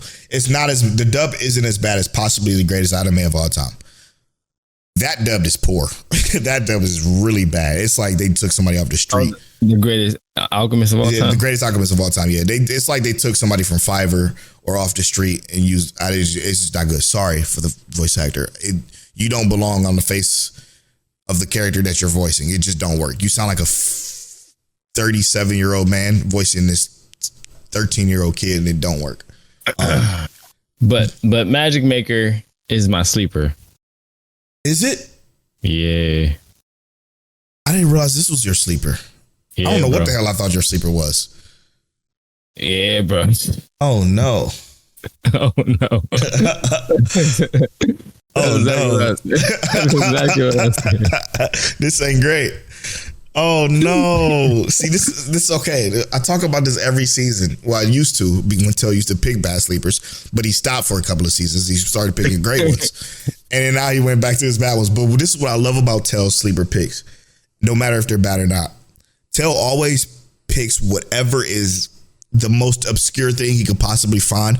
And I so respectfully respect that, because I don't. I pick the ones I think I'm going to enjoy, that I want to make Tell watch, because it's always a slice of life or some shit. So I love the fact that Tell always picks something unique and different looking, and it's so good that he does, but it hasn't turned out well for all these years. Undead Unwanted Adventure was good. Fantastic, man. It was so good. You were on a streak of great ones, man. And then I did not know this was your sleeper. Okay. Yeah, this one wasn't great.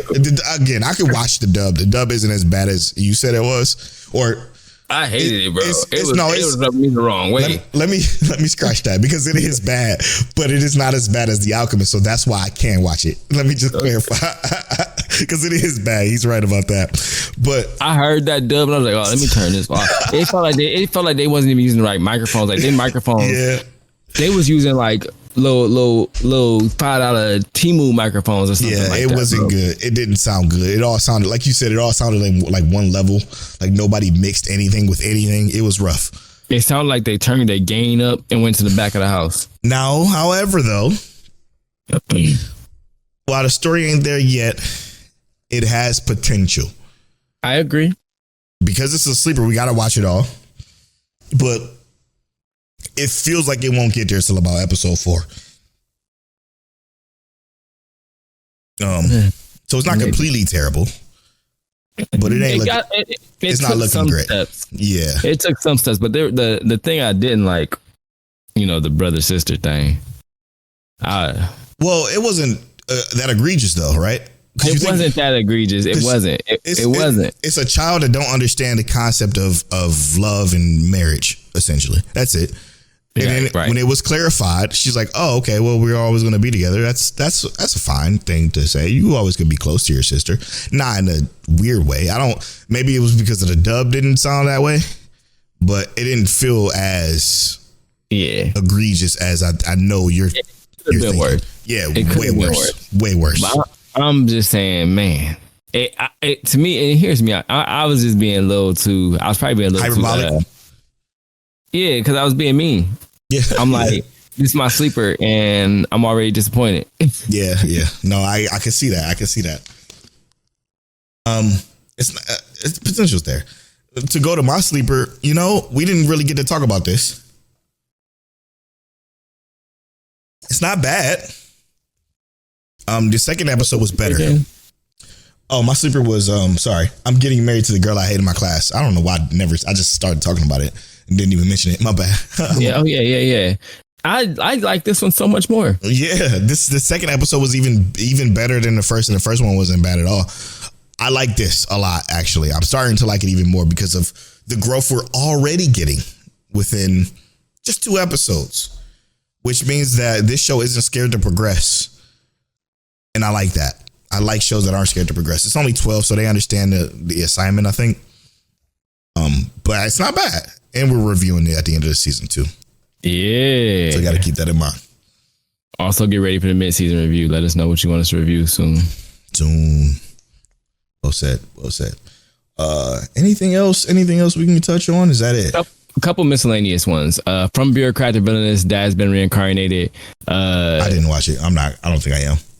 Bro gets reincarnated to a girl in an old-timey game, like dating sim game. That's why I don't know. And it's not gonna be good, but I'm gonna give it a couple episodes. I said Promise a Wizard. We did have a crush at work. Headhunted to Another World from Salaryman and Big Four. Did we talk about that? Love this one. No, we didn't. It's very enjoyable. Oh my God. Another cozy watch. Easy to watch. Love the negotiation part of it. Cause that's I like, that reminds me of our T-Mobile days. Yeah. And then Omandra. Come on, girl. You gotta speak up. Closed mouth don't get fed. Just talk to him.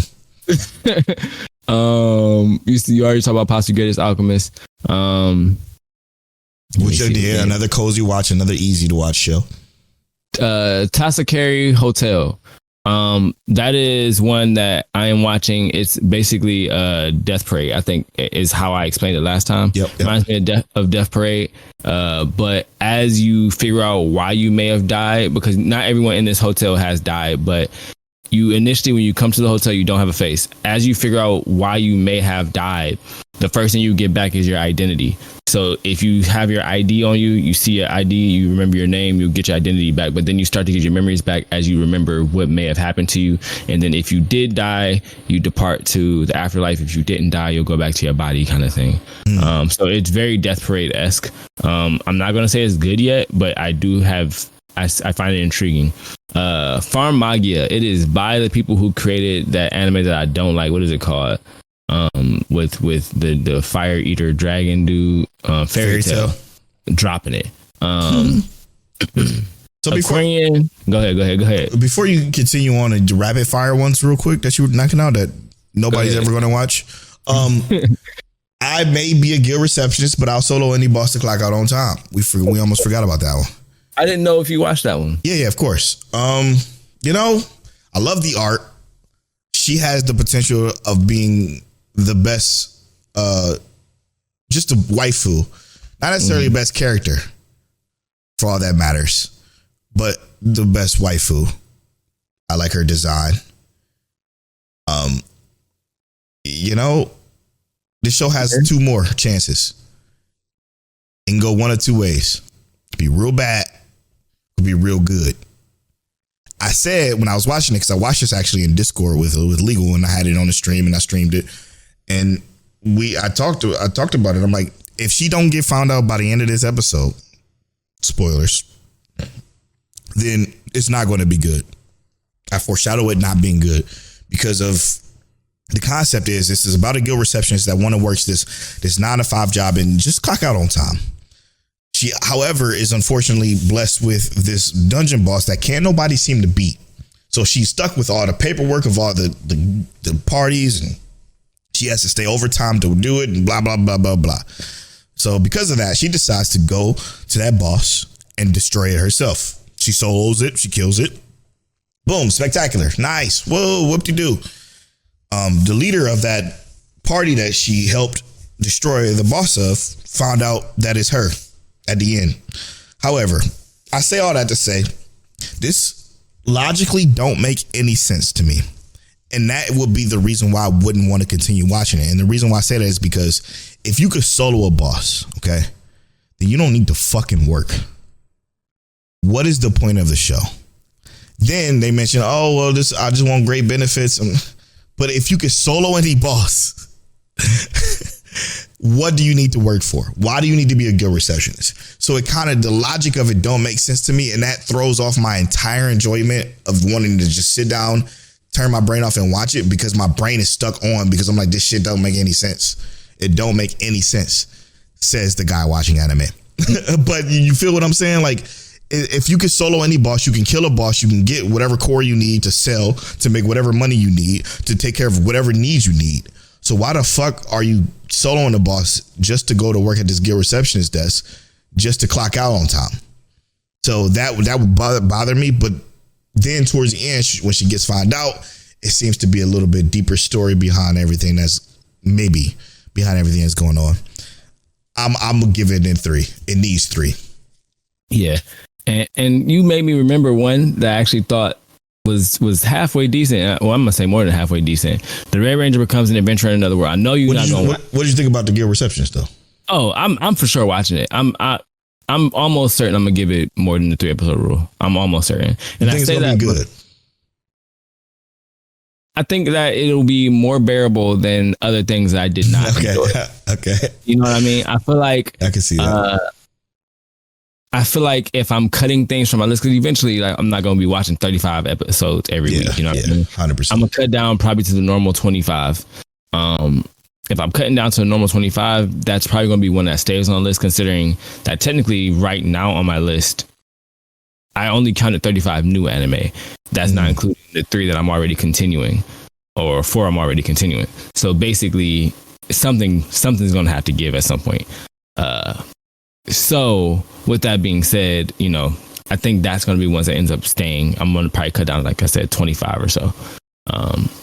So I'm probably going to end up watching that one regardless. But the one I actually, you made me remember, was the Red Ranger becomes an adventurer in another world. I know you're probably not going to watch it because it's like a Sentai kind of joint, but I actually think this one is going to be way better than I expected it to be. And I say that because I went in just thinking this is going to be a gag one off. I'm going to watch this one episode and be like, I'm completely done with it. The main character himself, while he is just like straight gung-ho, I'm going to go for it kind of character, it's the Idora Arvolan, who is his second main character, the female protagonist. Not only is she going to be waifu for the season, she kind of carries this kind of attitude of intrigue where she wants to figure out why he can do what he does. Her whole goal in the show is essentially to reestablish her family's place in terms of like the royalty by creating some form of magic based off of his Sentai powers. So I'm gonna check it out. I'm probably gonna watch at least 3 episodes of it, but I feel like it's gonna be way better than I expected it to be. I don't know why a lot of guild receptionists want to reminded you of that one. Because you said waifu. Oh, I see. I see. And as soon as you said, I was like, well, that was waifu of the week for sure. I got you. Then last but not least, man, solo leveling. Definitely not least. What a spectacular episode that was. Probably one of the yeah, it was great, dude. It was great. I saw a picture of somebody comparing the manga to the manhwa, and I couldn't tell them apart until they labeled it. And I'm like, oh shit, that's crazy. Both the manhwa and the anime looks fucking phenomenal. This episode was spectacular, man. It gave us everything you wanted. And I said this in the Discord, but I love the fact that TCB is watching this raw. TCB reads everything fucking that we've mentioned or talked about. He's either read it or is going to read it or started reading or whatever the case may be. This one he's not going to read. And I'm hoping he keeps it that way so we can keep having a discussion of seeing somebody who starts solo leveling raw. Starting solo leveling raw the first season, he was a little lukewarm on it because it was a little, I guess, slower for him. I don't want to misquote him, so sorry TCB if I'm misquoting you, so I'm not going to say anything else about how you felt about it, but he's enjoying what he's getting so far with this one. And the reason being is a little bit deeper than I guess he thought that it was going to be. What I absolutely loved about this episode was remembering how he got iron, but actually seeing the way he got iron being executed the way it did. Spectacular. That's all I'm gonna say. Nobody knows who Iron is if you haven't seen Solo Leveling 1 yet or 2. So I'm gonna just say that. I love what I love the most about Solo Leveling is the context. And by context, I mean like what the Ice Slayers said to him about how they hear things in their head and then addressing him in a way that separates him from the others. Them. Yep. And that's a big deal. That's all we're gonna say. We can't say anymore. I'm not gonna say anymore, but it's like the show, if you just listen to the little details, the little 3 words they say, What means so much. What Solo Leveling caused you to do when you were reading it? It caused me to do this. I don't know why I always speak in generalities like everybody's like me. But what Solo Leveling caused me to do when I was reading it was when that happened, when shit like that happens, I scroll back up when the execution of what they said happens. I'm like, did I remember this correctly? And when I say scroll back up, it's a manhwa, so you read it from you scroll on it. Did I remember this correctly? Did he really say this? When that gets established, literally probably like 80 chapters further in to the whole fucking thing, I'm like, God damn, that blew my mind. Right. Go ahead. No, you're right. 100% though. It leads to what happens in 80 to 100 chapters. Yeah. And it's like, bro, this is already too fire to me. It's too already much. Too good. It's too much. It's too much. And it's so good. It sucks because I know, but it's like making me bask in its glory already. Yeah. Solo Leveling, we're going to talk greatness of it this entire season. So slight spoilers. If you haven't heard this part, just end it because we're going to end after this. But it says, I'll be honest, I don't remember if there was a numerical number to extracting a singular enemy till now. Then they extract Igris right after he defeated it, and I had to explain to him like, no. It's always been a limit. He always has 3 extracts, and if you fail those extracts, you can't get it. So essentially, I said to TCB, I'm like, it's not a spoiler. Say this because it happened in season 1. We're in the season 2 discussion form, but I said, but he fell his first 2 for Igris. And on the last chance, before he tried his last chance for Igris, he went up to him and told him that you basically are guarding nothing, so get your shit together and fight with a real one. Obviously, he didn't say exactly that. That's what he said. But that's essentially what he implied when he was talking to him. And TCB was like, oh, yeah, okay, yeah, I remember. So, all for one, Matt, and again, we're not going to get into spoilers, but he says, I can't wait for the Juju Island arc. And I'm like, man, I'm going to shut up, but man. I'm so excited. I was so excited. So I can't wait. But and then we go into like, he goes into like, yeah, between this and season 1 expectations were definitely inflated because of the pre-release hype of the latter. And he says going into this and what we got so far has been way more of a positive experience for me. So he's more positive now after season 1 into season 2 than he was at the beginning because of the inflated hype. And I mentioned, I'm like, it's so hard. You got to remember to shut all that shit off because I think what me and Tell are doing so well now is erasing all of that. Like Sakamoto Days, I got nothing. I'm not attached to this at all. Am I mental about it?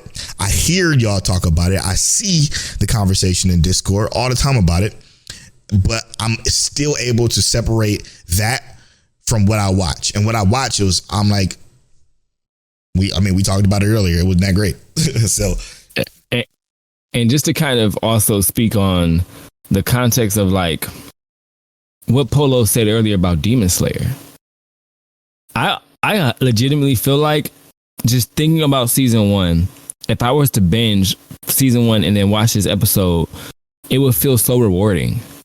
And that's crazy because I know that season 1 wasn't super fast paced or anything, but they set so much groundwork for this.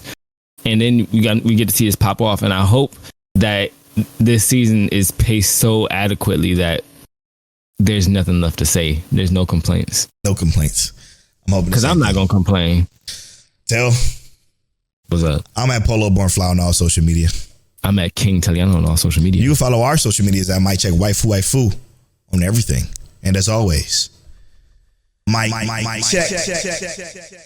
And if you're with us on Patreon, check out that pre-show.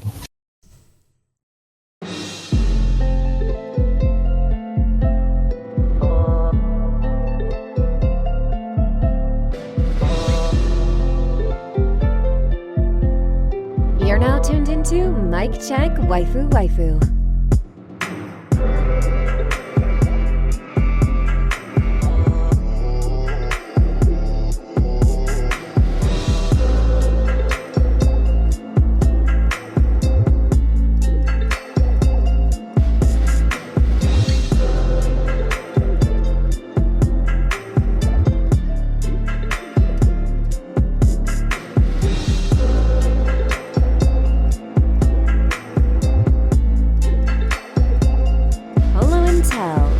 Is that you? Is that you? Is that you? Is that you? Is that you?